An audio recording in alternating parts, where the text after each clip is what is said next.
Hi అండి, నా పేరు Kanchana. Welcome to our channel Sahi Rush. కానాగడతల చేపల కూర ఎలా వండాలో ఈ వీడియోలో మీకు చూపించబోతున్నాను. ముందుగా చేపల్ని క్లీన్ చేసుకొని ఇలా కట్ చేసుకోవాలి. 3 ఉల్లిపాయలు, 3 టమాటీలు, 6 పచ్చిమిర్చి తీసుకున్నాను. గుప్పుడు చింతపండు కడిగి నానబెట్టుకోవాలి.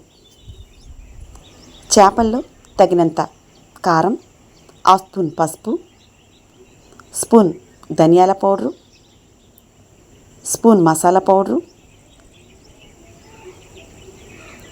2 స్పూన్ వరకు అల్లం వెల్లుల్లి పేస్టు, తగినంత సాల్టు వేసి చేపలకి పట్టే విధంగా కొంచెం వాటర్ని చిలకరిస్తూ కలుపుకోవాలి.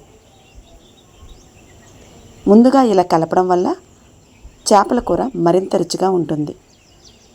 స్టవ్ మీద ఒక పాత్రలో ఆయిల్ వేసుకొని పచ్చిమిర్చి, ఆనియన్స్ వేసుకోవాలి. ఫ్రై అయిన తర్వాత టమాటీ ముక్కలను వేసుకోవాలి. టమాటీ మెత్తగా ఉడికిన తర్వాత చేపల్ని వేసుకోవాలి. చింతపండు రసాన్ని వేసుకోవాలి.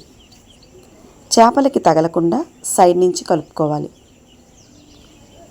స్టవ్ను సిమ్లో పెట్టుకొని 10 నిమిషాలు అలా మరగనివ్వాలి. 10 నిమిషాల తర్వాత కొత్తిమీరని వేసుకోవాలి. కానాగడతల చేపల కూర చాలా రుచిగా ఉంటుంది. 1/2 అవర్ ఆగి తింటే మరింత రుచిగా ఉంటుంది. మీరు ట్రై చేయండి. ఎలా వచ్చిందో కామెంట్ రూపంలో తెలియజేయండి. ఈ వీడియో మీకు నచ్చితే లైక్ చేయండి, మరింత మందికి షేర్ చేయండి, సబ్స్క్రైబ్ చేసుకోండి. Thank you.